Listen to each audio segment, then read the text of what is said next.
Señoras y señores, comunidad universitaria, muy buenas tardes. A nombre de la Universidad de Guadalajara, del Centro Universitario de Ciencias Económico-Administrativas, del doctorado en estudios fiscales, de la maestría en estudios fiscales, de la maestría en finanzas y la división de contaduría, sean todos ustedes bienvenidos en mérito de este webinar titulado Obligaciones fiscales de los trabajadores migrantes a Canadá y Estados Unidos. Y ahora bien, dejo en el uso de la voz al doctor Antonio Sánchez Sierra, coordinador del doctorado en estudios fiscales. Muchas gracias. Para nosotros es un honor contar con la presencia del doctor Alejandro Calderón Aguilera y será la maestra en impuestos Maribel Acevedo Virgen, quien fungirá como moderadora y dará ahora sí las instrucciones del presente webinar. Maribel, le cedo el uso de la voz, por favor, y del evento. Nada más respetando los tiempos y los acuerdos que nos establezca CTA Webinar. Doctor Alejandro, un gusto que usted esté en esta su casa y un orgullo para nosotros escucharlo. Adelante, Maribel.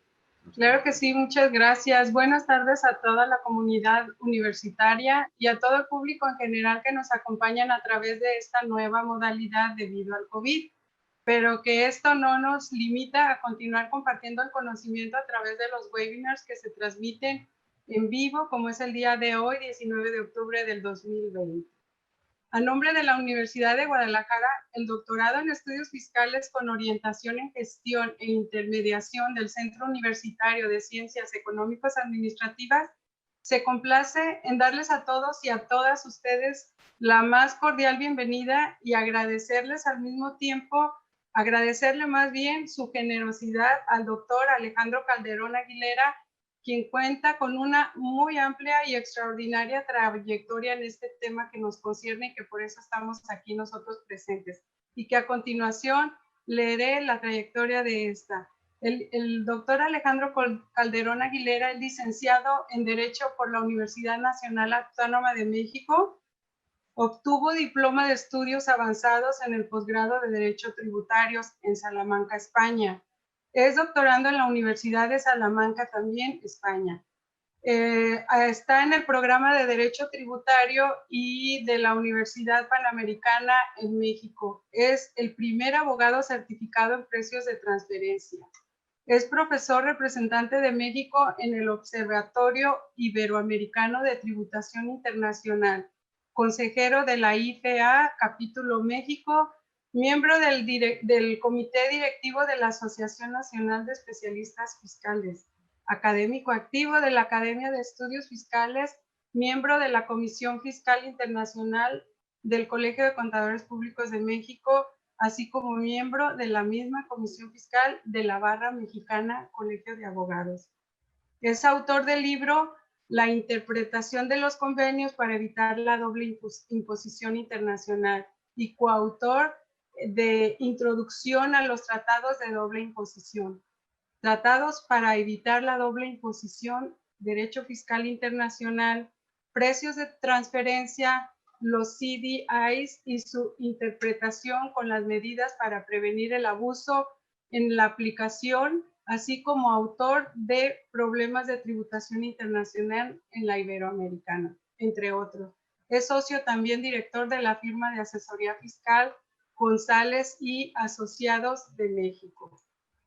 Bueno, como ustedes ya ven, la trayectoria es muy amplia en el tema que ahorita nos compete y también el doctor Calderón en estos momentos nos compartirá a través de esta toda trayectoria y conocimientos académicos y así como su trayectoria laboral, dos temas que están correlacionados y que son de mucha trascendencia e importancia en la actualidad, titulado los dos temas, el número uno, las obligaciones fiscales de los trabajadores mexicanos migrantes a Canadá y a Estados Unidos de Norteamérica, en base al convenio para evitar la doble imposición.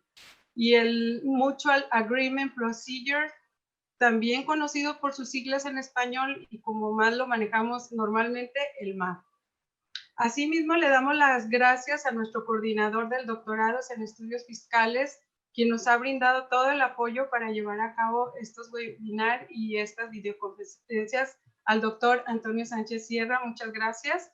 Les reiteramos también el saludo a todos ustedes y les informamos que al finalizar la conferencia se dará un tiempo pertinente para las preguntas o inquietudes que ustedes tengan. Tomaremos notas de ellas y las transmitiremos a nuestro invitado para que les dé respuestas a las mismas. Si por cuestiones del tiempo no las pudiéramos contestar en este webinar, se las haremos llegar una vez que nos escriban al screen chat. También les quiero pedir a todos los que estén participando que nos envíen en el screen chat su nombre, su número de código y también al centro al que pertenecen para la expedición de sus comprobantes. Digo, para que les expidan ya sus constancias, perdón. También pueden consultar en caso de los webinars.cusea.udg.mx todos estos seminarios llevados a cabo y los próximos que se van a emitir, como es el día de mañana para la compañera Lupita. A continuación, le cedo la palabra al doctor Alejandro Calderón Aguilera y muchas gracias. Adelante, doctor. Gracias, muy amables. Bueno, primero que nada, agradecer a la Universidad de Guadalajara, al CUSEA y al doctorado en estudios fiscales la invitación por conducto de su coordinador, el doctor Antonio Sánchez y la maestra Maribel Acevedo. Es para mí un honor compartir con ustedes. Y vamos a tocar este tema que está en dos segmentos, pero en la presentación estará ligado y realmente tendremos pues tres temas que vamos a ir viendo. Voy a empezar a compartir mi pantalla para, pues ya sin más trámites, iniciar el procedimiento y la exposición. Como se ha dicho, tendríamos al final la posibilidad de algunas preguntas y respuestas en atención del tiempo. Hay varias cosas que se necesitan platicar sobre el tema para, pues, tener todo un contexto general. Estaremos hablando de trabajadores temporales en Canadá y en Estados Unidos, su tratamiento fiscal, pero hemos visto que muchas veces esos trabajadores temporales pues no aplican los beneficios del convenio o existen ciertas dificultades para ello y por lo cual pues consideramos importante también dar a conocer los mecanismos que los propios tratados establecen para resolver alguna controversia, como sería pues la no aplicación de esos convenios o la pérdida de los derechos que otorgan ese convenio cuando son trabajadores temporales. Nuestra agenda irá entonces por el análisis de los tratados para evitar la doble imposición que ha celebrado México con Canadá y también México con Estados Unidos. Ahí vamos a ver qué impuestos están cubiertos, la regla de distribución de la potestad tributaria, es decir, quién puede gravar qué, y también los mecanismos para evitar la doble imposición. Ese será nuestro tema 1. El tema 2 es considerar el derecho interno y su relación con las normas convencionales o con las normas del tratado, en donde pues tendremos también un personaje que es el empleador, porque estaremos hablando de trabajadores, lo que involucra que hay un empleador, sea residente en Canadá, Estados Unidos o incluso en México, pero cuando el trabajo pues se desarrolla en Estados Unidos o Canadá. Y también cómo resuelve México o el otorgamiento de estos beneficios o disposiciones del convenio. Pues ahí haré algunas consideraciones bastante importantes del derecho interno de cada uno de los países. Y finalmente, lo que es el procedimiento de resolución de controversias, como bien decía la maestra, se le conoce esencialmente como MAP, por sus siglas en inglés, de Mutual Agreement Procedure, o acuerdo amistoso entre los países. En eso, pues, habrá varios elementos que estaremos platicando y de los cuales les informaré. Sin más, iniciaremos con el primer tema, que son los impuestos cubiertos en Canadá. Los tratados, como ustedes saben, tienen los tratados para evitar la doble imposición. Primero que nada, hay que tener en cuenta que son bilaterales. Entonces, México tiene celebrado con Canadá un convenio y tiene también celebrado un convenio independiente con Estados Unidos. Sin embargo, ambos convenios obedecen al modelo OCDE. Esto pues en razón de que México es miembro de OCDE desde 1984 y Estados Unidos y Canadá pues también son miembros. Entonces existe una recomendación por parte de la OCDE que sus países miembros firmen sus convenios bilaterales siguiendo el modelo OCDE. Entonces, estos dos convenios están hechos a imagen y semejanza del modelo OCDE. Sin embargo, en el caso de Estados Unidos ha desarrollado su propio convenio y que responde más que nada a las peculiaridades de Estados Unidos, en donde además de gravar bajo un criterio de residencia, que eso es lo normal en varios países de OCDE, tiene también un criterio de sujeción a gravamen a aquellos ciudadanos e incluso a aquellos portadores de un green card, considerando pues que si la protección del Estado norteamericano llega también a esas personas sin importar su residencia y características, pues también lo somete a imposición, no obstante que vivan fuera de Estados Unidos o no sean nacionales norteamericanos, sino basta con que tengan la ciudadanía o un green card, como se le conoce también. Entonces, tiene una amplitud en relación a los sujetos y por eso desarrolló ciertas reglas particulares que incluye su modelo de Estados Unidos. Pero lo vamos a ver finalmente en el tema que nos interesa, es bastante parecido. En Canadá, el Tratado México-Canadá, en el artículo 2, en esta sección, digamos, de disposiciones generales del convenio, se establece en el párrafo primero que el presente convenio se aplica a los impuestos sobre la renta exigibles por cada uno de los estados contratantes, cualquiera que sea el sistema de su exacción o su sistema de imposición. Entonces, estaremos viendo en esta plática esencialmente el impuesto sobre la renta. No quiere decir que México no tenga celebrado otro tipo de convenios. En el caso de Estados Unidos tiene un convenio para el reconocimiento de aportaciones de seguridad social, pero eso no va a ser la materia hoy de nuestra conversación, sino simplemente el impuesto sobre la renta. Y cuando hablamos de impuestos sobre la renta, estamos hablando de las características que tiene esos impuestos, es decir, que tienen como objeto el gravamen a la renta. Se considera que un impuesto tiene gravamen a la renta, uno, cuando la acumulación de ingresos se hace de forma global, y tiene un reconocimiento de todos aquellos gastos necesarios para la obtención de ese ingreso, sin que ello no implique que los estados puedan poner restricciones a esas deducciones. Por ejemplo, en el caso de México y bueno, de Canadá y de Estados Unidos también, hay muchas restricciones ya en la ley local del monto que se puede deducir, sobre todo en materia de intereses que se pagan al extranjero. Sin embargo, en un ambiente conceptual, esas restricciones que hay no implican o desnaturalizan que estamos en presencia de impuestos sobre la renta. E incluso en los convenios, pues se hace en forma particular mención ya por nombre a cada uno de los impuestos sobre la renta respectivos.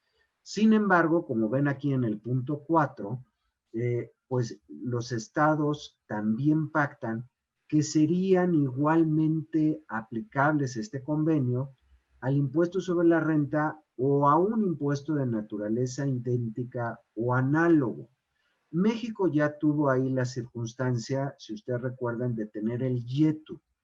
El YETU se discutía si era o no un impuesto sobre la renta porque se limitaban dos elementos importantes en su base gravable.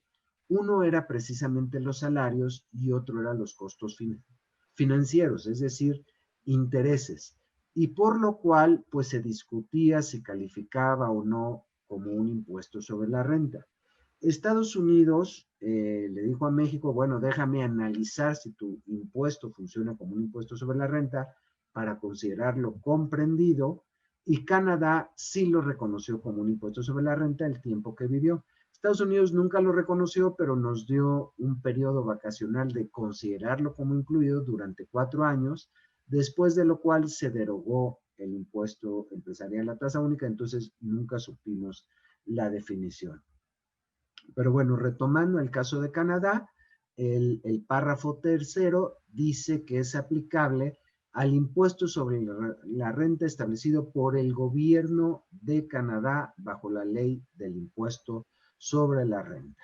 Esto también es importante para ver el nivel al cual se aplican, porque pues puede haber impuestos estatales que se parezcan al impuesto sobre la renta, o impuestos municipales o de los cantones, en fin, según el régimen, y esto va a impactar esencialmente al impuesto federal que manejen cada uno de los estados que estamos mencionando.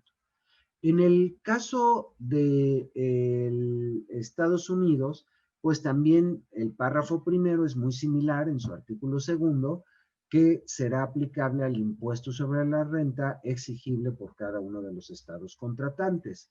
Y el párrafo tercero de ese artículo 2 se refiere, en el caso de los Estados Unidos, a los impuestos federales sobre impuestos sobre la renta establecido por el Código de Rentas Internas, y excluyendo algunos impuestos ahí previstos en el Código de Rentas Internas de Estados Unidos, como es el impuesto sobre ganancias acumuladas, el impuesto sobre sociedades controladoras personales y las contribuciones a la seguridad social.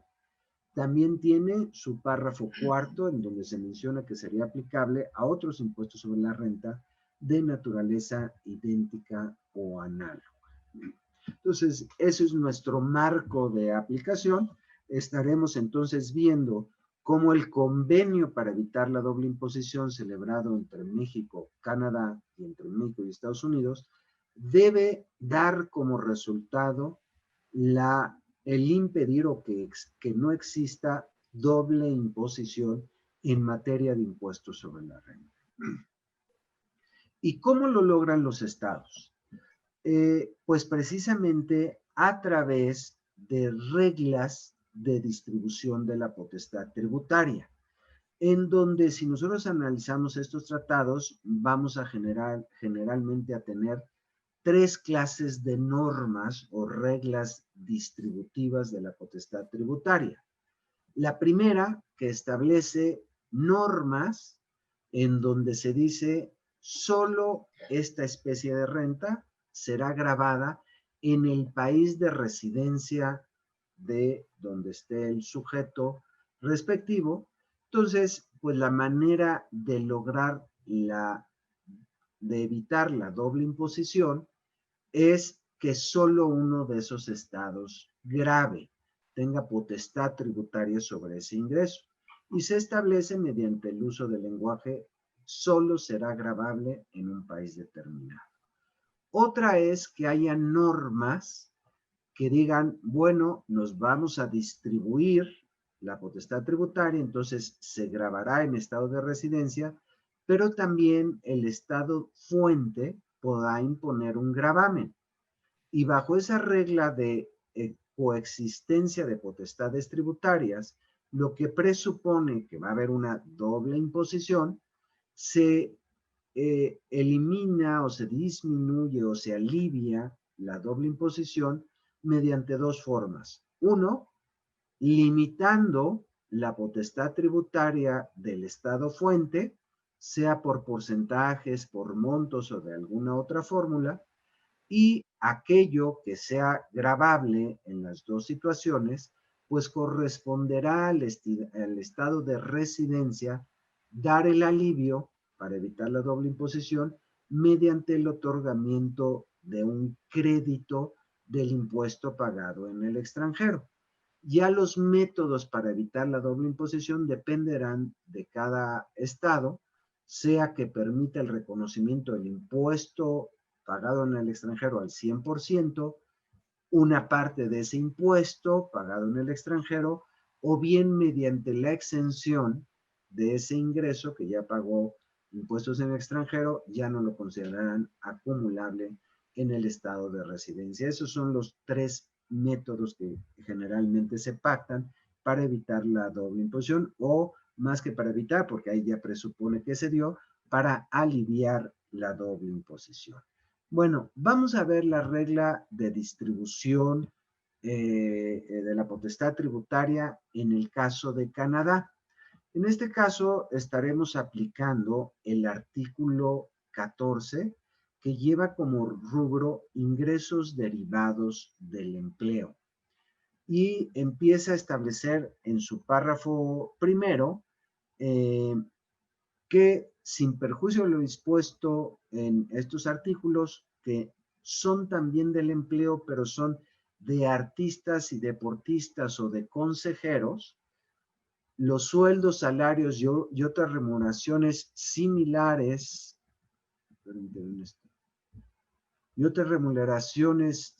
obtenidas por un residente de un estado contratante por razón de su empleo, solo pueden someterse a imposición en este estado, a no ser que el empleo se ejerza en el otro estado contratante. Esta es la regla básica. El primer supuesto es: se gravará en residencia, salvo que el empleo se ejerza en el otro estado contratante. Entonces, si nosotros leemos este párrafo desde México, diríamos que el ingreso por la realización de un empleo será grabado en México, salvo que el empleo se ejerza en Canadá. Estaremos en esa salvedad. Y sigue diciendo esta disposición: si el empleo se ejerce de esta manera, las remuneraciones percibidas por este concepto pueden someterse a imposición en ese otro estado. Esto quiere decir que entre México y Canadá se ha pactado la posibilidad de que el ingreso obtenido por un empleo se grave tanto en el país de residencia del trabajador como en el país donde se ejerce el empleo, es decir, en Canadá, en este caso que estamos viendo. Sin embargo, la manera o el otorgamiento de esa potestad tributaria para Canadá se ve en este segundo párrafo. Dice: no obstante lo dispuesto en el párrafo 1, las remuneraciones obtenidas por un residente de un estado contratante por razón de un empleo ejercido en el otro estado contratante solo pueden someterse a imposición en el estado mencionado en primer lugar, y vamos a ver en qué casos va a gravar realmente Canadá.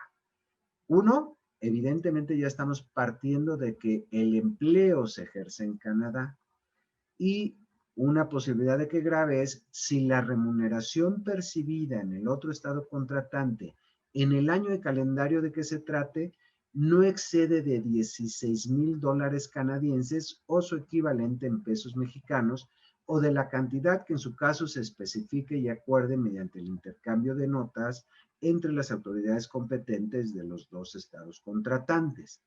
Entonces, esto involucra que los primeros $16,000 que obtenga un residente en México por empleo ejercido en Canadá no están grabados y solo se podrán grabar por el excedente a partir de ese monto. O bien, una opción B, un caso distinto, es si el perceptor permanece en el otro estado por un periodo o periodos cuya duración no excede en conjunto de 183 días en cualquier periodo de 12 meses que comience o termine en el año de calendario considerado, y siempre y cuando las remuneraciones se paguen por o en nombre de un empleador que no sea residente del otro estado contratante, y dichas remuneraciones se soporten por un establecimiento permanente que el empleador tenga en el otro estado.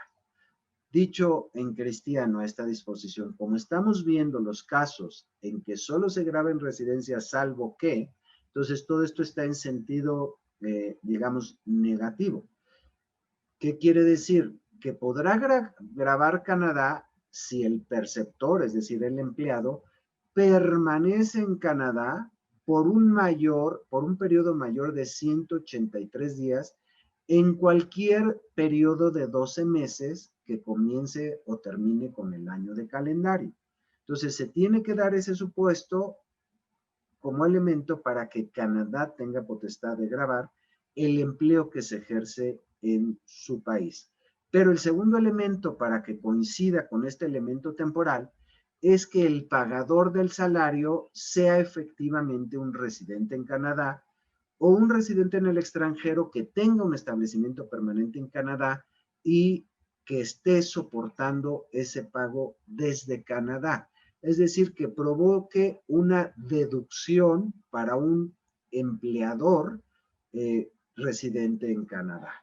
En ese supuesto, sea porque supera el monto de $16,000 o B, por temporalidad y el pagador sea residente en Canadá, en ese supuesto, Canadá podrá gravar a los trabajadores residentes en México que ejerzan temporalmente su trabajo allá. En el caso de Estados Unidos, también es sin perjuicio de otros trabajos que también son remunerados, pero que corresponden a consejeros, anualidades o a funciones públicas.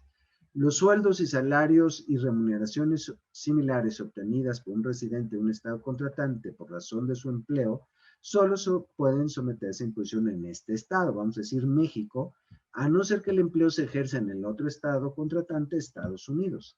Si el empleo se ejerce aquí, es decir, el otro estado contratante, las remuneraciones percibidas por este convento pueden someterse a imposición en ese otro estado si el perceptor no permanece en total en el otro estado en uno o varios periodos más de 183 días en un periodo de 12 meses. Como observan, Estados Unidos también pacta muy similar a lo que es la cláusula del inciso B, nada más que tiene diferencias particulares. Mientras que allá el periodo de 183 días se mide en un año de calendario, en este caso se mide por cualquier periodo de 12 meses, por lo que no importa que se trate de periodos montados en los años de calendario. Cuando se llega a ese límite de tiempo, pues Estados Unidos ya podrá gravar en ese supuesto.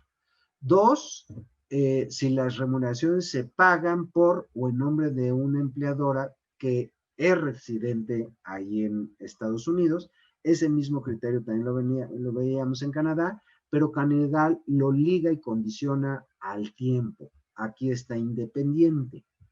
Y si las remuneraciones se soportan por un establecimiento o una base fija que la persona empleadora tiene en el otro estado, igual sea un residente o un residente en extranjero con un establecimiento permanente, es decir, que se están deduciendo en Estados Unidos esos salarios. Entonces, como ven, los dos criterios, en el caso de Canadá, una exención por monto y después tiempo y quién paga. En el caso de Estados Unidos, el criterio de tiempo y también el criterio de quién paga. Esa es la regla distributiva que se estableció. Como está previsto en el mismo tratado que pueda existir doble imposición, porque ese empleo ejercido en Canadá o en Estados Unidos en estas condiciones puede llegar a ser sometido a imposición en Estados Unidos y Canadá, bueno, eso quiere decir que el trabajador que ha migrado puede regresar a México y México tendrá la obligación de reconocerles un crédito del impuesto pagado allá. No hay que olvidar que los residentes en México, mientras sean residentes en México, tienen que pagar el impuesto sobre la renta por su ingreso mundial. No obstante que lo obtengan en Canadá o en Estados Unidos, tienen la obligación de declararlo aquí en México y evidentemente calcular su impuesto sobre la renta en México. Pero al calcularlo, en estos casos, un trabajador que haya ido y regresa a México después de una temporada, declara su impuesto en México y puede acreditar para no pagar doble el impuesto sobre la renta pagado en Canadá o el impuesto sobre la renta pagado en Estados Unidos. Esta es la regla que México se obliga, en el caso de Canadá, a reconocer el impuesto pagado en Canadá hasta por un monto que no exceda del impuesto que se pagaría en México por el mismo ingreso. Y esto es natural, esta limitación, porque nosotros supongamos un ingreso de 100 que México grava, vamos a decir, como tenemos una tarifa progresiva en el caso de personas físicas, que tenga una progresión del 20%, pero ese ingreso en Canadá haya sido grabado al 30%, pues México reconoce el acreditamiento hasta llegar a 0, pero no reconoce ese extra de 10 pesos como para reembolsar al trabajador. Simplemente dice, bueno, con lo que pagaste en Canadá cubre totalmente. Entonces, hay una limitación de tasas, porque de otra manera México estaría subsidiando tasas altas de otros países. Generalmente, pues la tasa progresiva mexicana es muy rápida y muy rápidamente llegamos al 35%. Entonces, generalmente las tasas extranjeras son bajas y también son progresivas. Es muy difícil llegar a los porcentajes del 35%, por lo que, pues generalmente sí hay un reconocimiento total de los impuestos pagados en el extranjero, en el caso de personas físicas, ¿no?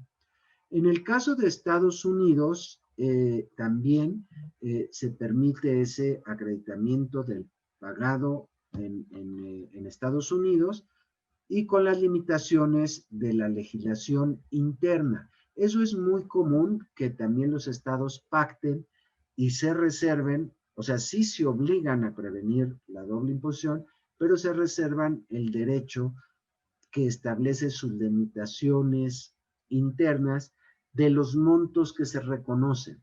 En el caso de México, pues nosotros tenemos un acreditamiento bastante amplio, bastante, digamos, no tan conflictivo en el caso de ingresos percibidos de manera directa, como sería este caso, por lo que sería muy probable que todo el impuesto sobre la renta pagado en Estados Unidos sea acreditable también en México cuando proviene de ingresos por salario.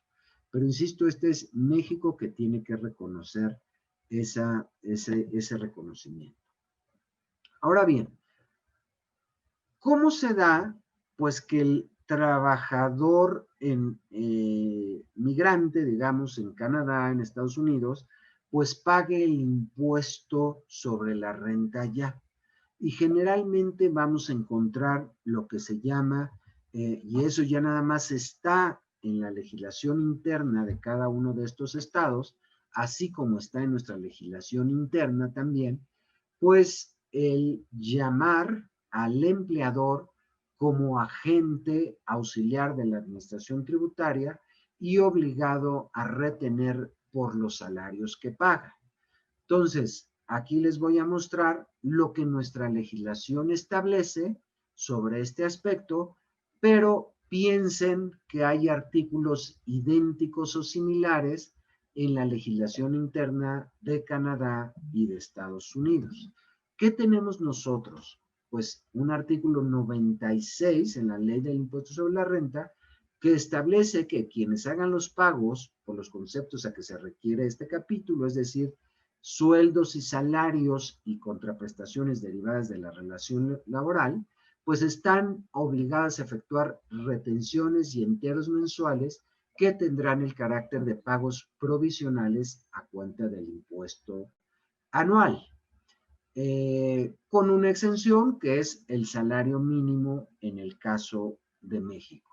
Piensen que existe una disposición similar que obligan al empleador en Canadá, al empleador en Estados Unidos a efectuar una retención, pues de acuerdo a su tarifa que tengan en relación al ingreso que se obtenga, porque también tienen tarifas progresivas. Entonces, es natural que el empleador, al estar cerca del hecho generador del impuesto, es decir, del ingreso que percibe el trabajador, pues lo obliguen a retener y enterar como control de esos pagos. También tenemos nosotros en nuestra legislación mexicana el qué pasa si un empleador le paga a un residente en el extranjero.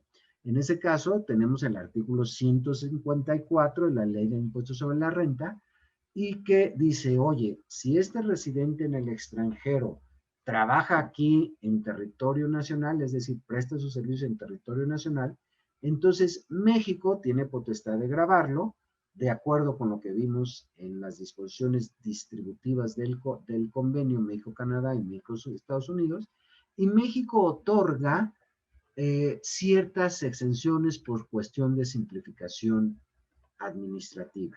Y miren, dice, se estará exento por los primeros 125,900 pesos obtenidos en el año de calendario de que se trate. También tiene un renglón que otorga nuestra ley interna para los residentes en el extranjero, 125,000, serían como $6,000. Los primeros $6,000 obtenidos en un año de calendario, pues estarán exentos. Después se aplicará el 15% a lo que supere esa cantidad y que no supere a $1,000,000. Ya $1,000,000, bueno, pues ya es una cantidad más considerable o considerable, en donde pues se mantiene una tasa del 15%. Está muy lejos de ser pues la tasa máxima nuestra, pero pues se otorga. Y si se supera esa cantidad del $1,000,000, pues se hace una retención del 30%.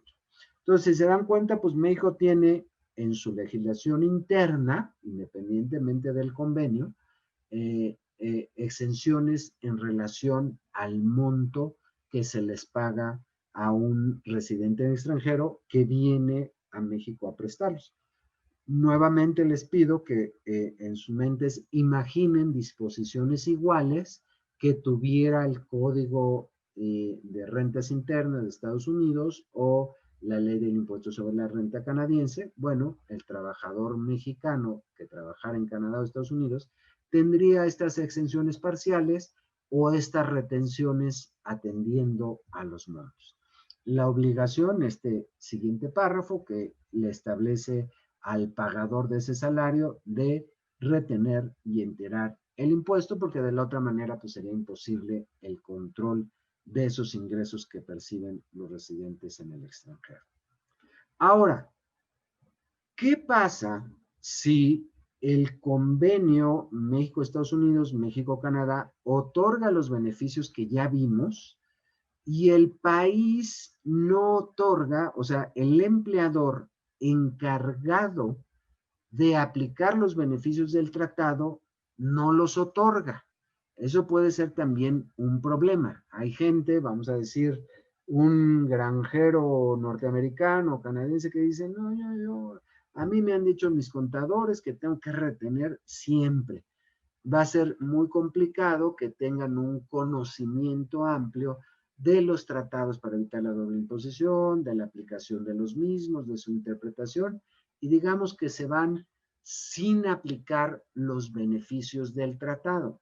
Esto es más común de lo que parece y evidentemente pues dejan de aplicar esos beneficios en perjuicio de los residentes en México que están laborando allá, porque pues las retenciones o los montos a retener pudieran ser menores o de plano no existir.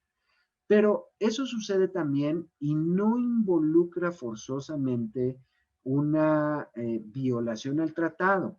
Depende de lo que la legislación interna de cada uno de esos estados, Canadá y Estados Unidos, tenga para resolverlo. Miren, en el caso de México, tenemos esta regla en el artículo 4. Nuevamente, imagínense una regla igual en el caso de Estados Unidos y Canadá.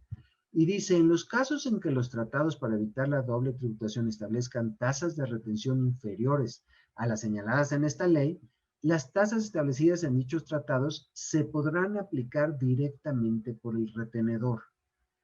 Hay países que no permiten que los retenedores apliquen las tasas de beneficio, sino que siempre someten al residente en el extranjero, que es acreedor a estas tasas de beneficio, a que solicite la devolución de lo que le retuvieron de más. México, por el principio de autodeterminación de las contribuciones y de facilidad administrativa, sí permite que directamente sea el pagador, retenedor, el que aplique directamente las tasas, los faculta. Claro, también puede ser que el retenedor mexicano diga, no, yo no sé de estos leyes, retengo como siempre, retengo a cualquier trabajador. Y en el caso de México dice, en el caso de que el retenedor aplique tasas mayores, lo que quiere decir que incumplió el tratado, el residente en el extranjero tendrá derecho a solicitar la devolución por la diferencia que corresponda.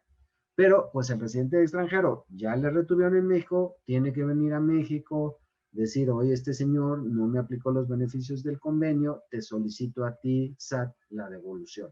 Es un procedimiento sin duda más engorroso, más complicado, pero a nivel normativo, esto garantiza pues que México no incumpla sus obligaciones establecidas en el convenio, pero las cumple sea autorizando al retenedor a aplicar los beneficios del tratado o en caso de incumplimiento, el mismo Estado garantiza la devolución de contribuciones. Entonces, imagínense una disposición idéntica en el caso de Estados Unidos y Canadá, serían esos estados los que garantizarían la devolución de lo retenido además a los migrantes mexicanos trabajando allá. Ahora, puede ser que el Estado, las personas, más que nada el Estado, haga un acto que no respete las obligaciones asumidas en el convenio. Entonces ya estaremos en la necesidad de ver un procedimiento de resolución de controversias, porque ahora sí ya hay una controversia. En esta lámina lo que les quiero decir que estos procedimientos que vamos a ver no son medios de defensa. Generalmente se tipifica un medio de defensa cuando ya son procedimientos seguidos en forma de juicio, aun y cuando sea ante la administración tributaria, o bien ya son juicios, son jurisdiccionales, que ya se llevan ante un juez, hay ofrecimiento de pruebas, alegatos, cierre de instrucción y una sentencia o resolución. En este caso, lo que nosotros vamos a ver no son medios de defensa, sino son medios de resolución de controversias. Y estos tienden a resolver una controversia presente o futura, o sea, ya casi inminente, que se lleva a cabo antes de que existan determinaciones definitivas de la autoridad fiscal. No son en consecuencia medios de defensa por parte de un contribuyente, sino son medios de resolución de controversia en los estados. Solo para situarnos, nuestros medios de defensa en México es recurso de revocación, juicio contencioso administrativo federal y el juicio de amparo. Ese, pues están disponibles, sea residentes en México o residentes en el extranjero. No es esto lo que vamos a poner en marcha, sino que vamos a poner el procedimiento de resolución de controversias o procedimiento amistoso. Eso es lo que se llama. Estos procedimientos de resolución de controversias pueden empezar con este procedimiento amistoso y en algunos tratados pueden terminar también en arbitraje. México tiene previsto con Canadá y Estados Unidos la figura del arbitraje, pero no es derecho vigente porque falta que México hiciera el intercambio de notas diplomáticas para decir si vamos a aplicar la cláusula de arbitraje, lo que no ha hecho porque México no quiere someter cuestiones impositivas a arbitraje. Por lo que en el caso de los convenios México-Canadá, México-Estados Unidos, solo tenemos este primer punto, lo que es el procedimiento amistoso. ¿Qué se dice del procedimiento amistoso en el modelo OCDE? Cuando una persona considere que las medidas adoptadas por uno o por ambos estados contratantes implican o pueden implicar para ella una imposición que no esté conforme con las disposiciones del presente convenio, podrá, con independencia de los recursos previstos por el derecho interno de esos estados, someter su caso a la autoridad competente del estado contratante del que sea residente, o si fuera aplicable el apartado 1 del 24 al del estado contratante del que sea nacional. en el caso de que el gravamen provenga por nacionalidad. Es este último punto. Si no, la regla es, tú somete tu caso ante la autoridad competente, que ese es un concepto del país de donde eres residente. Entonces, si un migrante no le aplican los tratados adecuadamente en Canadá o Estados Unidos, tiene que venir aquí a México a decir, México, te solicito inicies un procedimiento de resolución de controversias porque en Estados Unidos y en Canadá me afectaron mis beneficios establecidos en el tratado. Esta norma, que era del modelo, pues se repite en el caso del Canadá, también tiene una cuestión idéntica que se pueden interponer ante la autoridad competente del cual es residente. Y dice una petición por escrito declarando los fundamentos por los cuales solicita la revisión de dicha imposición. Para ser admitida, dicha petición debe ser presentada entre los 3 años siguientes a la primera notificación de la medida que dé origen a la imposición no conforme a las disposiciones del convenio. Es decir, ya en el caso de Canadá y de Estados Unidos, también vamos a ver que además de que está prevista la figura, se somete a un plazo. Entonces, a partir de que te enteras o que la medida existe de una imposición no conforme con el convenio, tienes 3 años para acudir. En el caso de Canadá. En el caso de Estados Unidos, el plazo que tenemos va a ser 4 años y medio. Aquí dice, siempre que la autoridad competente haya sido notificada del caso dentro de los 4 años y medio siguientes a la fecha en que se presentó o debió haber presentado la declaración en ese otro estado, lo que ocurra posteriormente. Es decir, la medida indebida o que ya presenté mi declaración corresponde a un periodo de 4 años y medio atrás. Y esto es para que México no tenga dificultades con el plazo de 5 años, que como regla general, pues se considera que ya caducan las facultades de comprobación de la autoridad fiscal y en consecuencia de poder modificar la situación de los contribuyentes. Ahora bien, estos procedimientos llevan a que las autoridades se hablen, se comuniquen y traten de resolverlo, pero no se establece la obligación de que forzosamente lo resuelvan, sino que harán lo posible por resolver la cuestión mediante un acuerdo amistoso. Es decir, el propio tratado prevé que tiene que haber acuerdo entre los estados para la solución. Si no hay acuerdo, no hay acuerdo. Realmente debiera proceder el arbitraje, pero como México no tiene establecido el arbitraje, pues nos quedamos sin acuerdo. No obstante que México le diga, oye, incumpliste, Estados Unidos considera que no, entonces no hay acuerdo y se queda sin resolver el problema. Entonces, es un mecanismo bueno, pero tampoco garantiza la solución. Aquí es un poco el proceso del MAP. No hay disposición que establezca la obligatoriedad de los estados y tampoco para el contribuyente. Si los dos países se ponen de acuerdo de una forma que a mí no me gusta, yo digo, bueno, no acepto este acuerdo y pues ya podré hacer valer los recursos internos en cada uno de los países conforme a mi interés. Entonces, no me vincula si no lo acepto lo que resuelva. El SAT o la autoridad competente extranjera, su equivalente, pues emite una resolución y esa resolución, como les digo, pues puede ser impugnada si no estuviera yo de acuerdo. Pero visto en resumen todo el MAP, pues es una vía alterna a las vías legales en el derecho interno.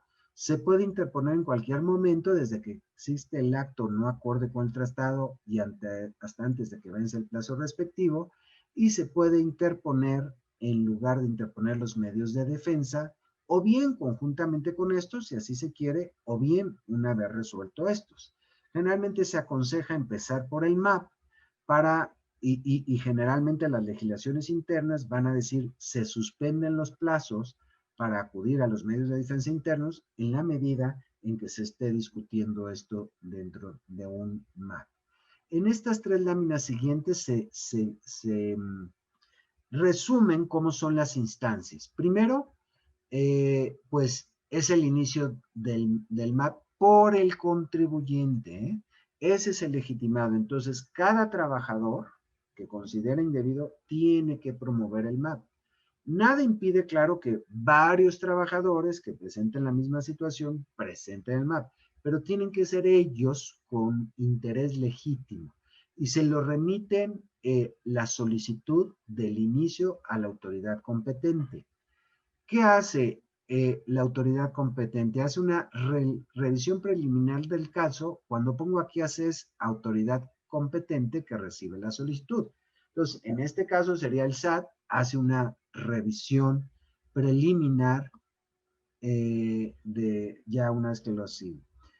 El siguiente punto va a ser, emite un requerimiento a la autoridad competente para tener todos los hechos y circunstancias adecuados y poder presentar un memorándum a la otra autoridad competente del otro estado para decirle, oye, en estas circunstancias se dio la imposición indebida. Viene después, todavía en esta primera fase, la decisión por las autoridades competentes que han recibido la solicitud sobre la idoneidad del inicio del MAP. Es decir, ya después que conoce plenamente, resuelve si sí da inicio al MAP o no. Y también esta resolución tiene que ver porque la autoridad competente del país de residencia puede establecer medidas que resuelvan el problema que plantea el contribuyente. Y decir, de acuerdo, pero vía te retuvieron de más, pero vía el acreditamiento se elimina tu perjuicio y yo prefiero resolverlo así, o sea, yo unilateralmente te doy la solución a la doble imposición o a la imposición indebida del convenio. Puede decidirlo así la autoridad competente. Siguiente paso, en caso de que sí lo acepte, pues le dice sí se va a aceptar y voy a empezar el intercambio de información con la otra autoridad.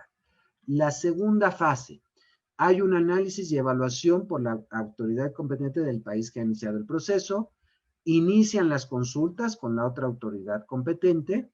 Si la autoridad competente del país que realizó el acto no puede llegar por sí misma a una solución satisfactoria, es decir, a subsanar unilateralmente. Es decir, Canadá también podría decir, después de recibirlo, decir, oye, sí hubo esto, pero te devuelvo o aquí pongo vía mi legislación interna el derecho de devolución de lo pagado indebidamente por este contribuyente, puede acudir. Entonces, eso ya va a resolver el problema sin necesidad de que los dos países lleguen a un acuerdo. Ya unilateralmente ya hubo una solución. Si no se resuelve unilateralmente, pues se proponen las soluciones, la otra autoridad competente pues lo revisa y empiezan las negociaciones entre las autoridades competentes de tú lo debiste haber hecho así, o este es el procedimiento, esto es lo que acordamos, esta es tu práctica, esta es la imprestación del convenio, cualquier cosa, ¿no? Y ya la tercera es cuando hay el acuerdo mutuo, pues lo documentan en forma de un memorándum, aprueba el acuerdo el propio contribuyente y se confirman los términos y condiciones del acuerdo mediante intercambio de cartas y cierre del acuerdo. Y después, un paso importante es la implementación del acuerdo que ahí mismo en el memorándum tiene que estar. Entonces, son las tres etapas fundamentales para el acuerdo mutuo. Si tuviéramos procedimiento arbitral, pues se pasa al siguiente paso ante la ausencia de esos elementos. Ahora, el SAT tiene en su página un recuadro que se llama normatividad de tratados. Y ahí tiene una ficha técnica de cómo empezar solicitud de inicio del MAP. Ustedes la pueden ver, ahí dice quién es la autoridad competente, será el administrador central de normatividad internacional y también el administrador central de fiscalización de precios de transferencia, porque generalmente estos procedimientos se inician por una doble imposición por materia de precios de transferencia en cuyo caso será la Central de Fiscalización de Precios de Transferencia la que intervenga, o bien por una imposición no acorde con el convenio. No me aplicaron la retención, me aplicaron mal el convenio por alguna causa, en cuyo caso resuelve la Central de Normatividad Internacional. Ustedes en esa ficha de trámite podrán encontrar lo que aquí tengo expuesto de qué tiene que hacer cada una de esas unidades para la resolución. Voy a adelantarle por cuestión de tiempo y para ver si tienen algo adicional a unas láminas que tengo aquí. En esa misma página hay un manual para la aplicación efectiva del procedimiento amistoso, y esta es una versión ya antigua de febrero de 2007, pero es la que tiene publicada México, en donde también dicen qué considerar al momento de un contribuyente ir a presentar una solicitud de inicio.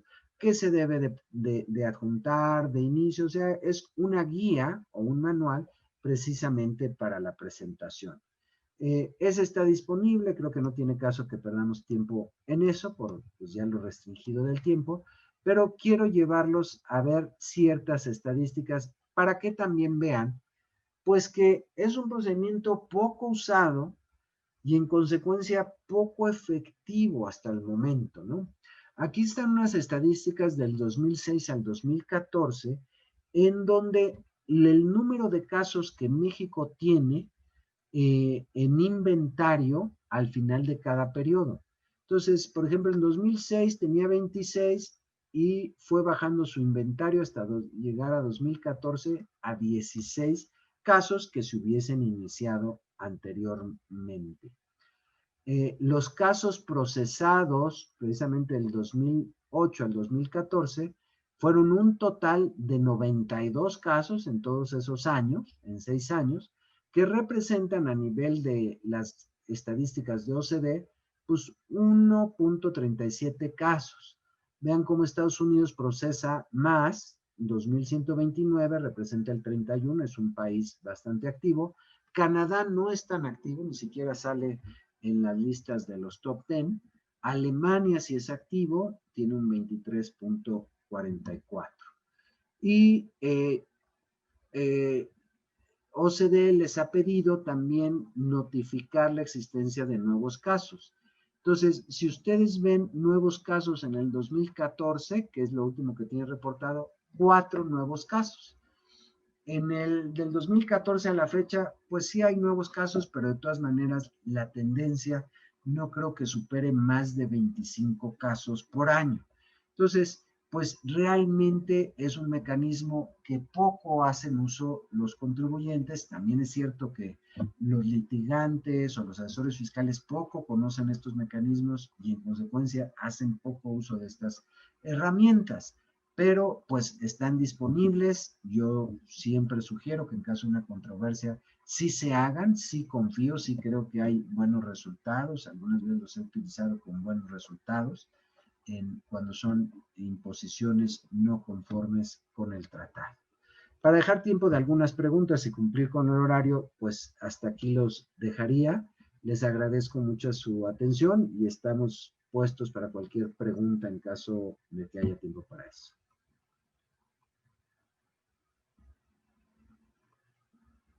Tienes tu micrófono apagado. Ahí está. Sí, bueno, en este momento les solicitamos si tienen algunas preguntas, generárselas al doctor. Como ustedes mismos están viendo en las estadísticas que nos está presentando en este momento el doctor Calderón, pues es evidente que no se están aprovechando esos tratados en este concepto del MAP, pero que sí es necesario. Yo estoy segura que sí hay muchos casos y precisamente lo que hace falta es la asesoría y darle difusión a estos tratados porque son complejos, pero precisamente por eso estoy apoyándome con el doctor que nos hace aquí el favor, el doctor Calderón, a ilustrarnos con este tema. Quizá las preguntas, pues sí, haya, en mi caso, muchísimas, pero porque el tema, pues, es complejo para muchos, pero pues adelante, si en este momento no existen algunas preguntas que puedan generar, igual a mí me interesaría nada más aclarar algunas que yo tengo y que se pudieran hacer extensivas, ¿verdad? Entonces, esperamos menos de un minuto. Si no las hay, doctor, pues yo sí tengo aquí algunas, pues más que pregunta, comentar un poquito más sobre el tema, en el caso de que precisamente las omisiones que se hacen en este caso a los trabajadores temporales que vienen aquí a Canadá, especialmente, que ese es mi tema en el que yo me estoy especializando, pues qué es lo que, yo me pregunto si no está la autoridad, ambas países obligados a llegar a ese acuerdo. Entonces mi pregunta es ¿por qué existe? Entonces, ¿cuál es el objetivo? Si al fin y al cabo, si sean no hay una conveniencia por parte de alguno que pueda negar a dar una resolución, entonces ¿por qué existe este instrumento? Gracias, doctor. Sí, bueno, el instrumento existe, la OCDE está consciente de que debe haber algo más allá que los obligue a los estados, y es precisamente el arbitraje. Sin embargo, si tú recuerdas y ves la historia de México, en arbitrajes comerciales, la experiencia de México siempre ha sido desfavorable. Si revisas una estadística, generalmente México ha perdido el tema de la fructosa, el tema del cigarro, el impuesto especial, el tema de algunas inversiones pues por impedir las libres inversiones. Entonces México no está muy familiarizado ni muy a gusto con el tema del arbitraje. Y además había una discusión teórica si temas tributarios podían ser objeto de arbitraje. Fue hasta la reforma de Peña Nieto en donde ya se incorporó a nivel constitucional, sin excepción de materias, pues los procedimientos alternativos de resolución de controversias. Y eso ya permitió abrir entonces constitucionalmente, sin discusión alguna, que el tema de tributario también pudiera ser materia de arbitraje. Pero en ese momento México ya tenía firmados y negociados varios tratados y los otros estados le pedían a México, entra al arbitraje. México ya está dispuesto, pero quiere negociar a cambio de qué. Entonces está en una etapa nueva de renegociación para decir, bueno, voy a dar el arbitraje, pero quiere ganar algo en la negociación, lo cual se me hace pues políticamente correcto, ¿no? Si vas a cambiar tu postura y dar más, pues tal vez obtener también algo más. Esa es la razón histórica, ¿no? Pero si el MAP no resuelve, pues los recursos internos deben resolver, ¿eh? Sean canadienses, sean mexicanos, pero debe haber una resolución. Sí, precisamente porque el tenerlos, o sea, los casos hay y muchísimo, ¿verdad? Sí hay casos de este tipo en el que sí pudiera intervenir el MAP, pero precisamente esa es mi preocupación porque el tener o sea, para los expertos como usted, en el caso del afectador, el que está afectando a estos contribuyentes, por ejemplo, los más vulnerables, que son trabajadores agrícolas, que está un programa, el programa que usted yo creo que está enterado, el programa de trabajadores agrícolas temporales, que es bastante grande, y otros que ya se están creando. Entonces está vulnerabilizado ese sector. ¿Por qué? Porque de acuerdo a los procedimientos que usted ahorita nos está mencionando respecto a que tienen que conocer, las personas pues son de humildes conocimientos, entonces no tienen ni idea, ¿verdad? Entonces todo ese sector se está viendo vulnerable para este país, y en cierta medida pues la autoridad canadiense no niega o sea, el procedimiento del gobierno, en parte, la Canada Revenue Agency, en parte sí está, pero pues aquí es donde hay que ponernos más abusados aquí en este tema, pero le aseguro que sí hay muchísimos temas y que tenemos que aprovechar estos instrumentos para pues hacer valer ese derecho. Y bueno, yo no me extiendo porque es muchísimo lo mío, pero aquí hay una compañera, Lupita Guzmán, que nos está haciendo una pregunta, si usted nos pudiera especificar qué se considera para ser residente para efectos específicamente en Canadá. Bueno, los criterios de residencia en Canadá van en dos líneas para personas físicas.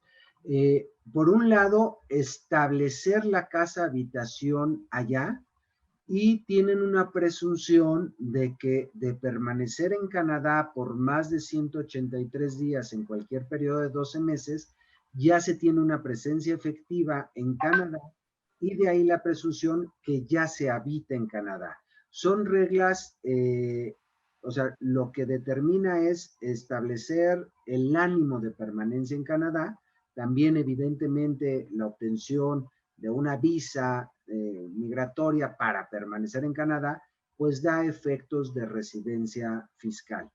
Esos son los hechos, pero es el ánimo de permanecer y con una presunción de ese ánimo por la temporalidad que se está en un periodo de 12 meses.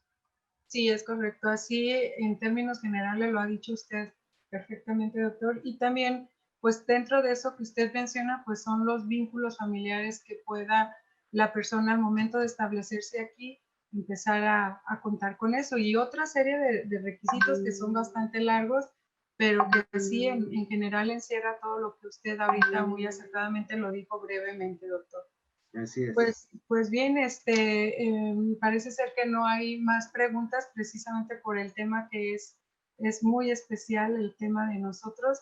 Y pues en este momento, pues si nos da unas palabras, doctor, porque yo me siento muy halagada con su presencia y con haber aceptado mi invitación a través de la Universidad de Guadalajara, nos gustaría escucharlo a usted, que se despida ya en este momento de la transmisión.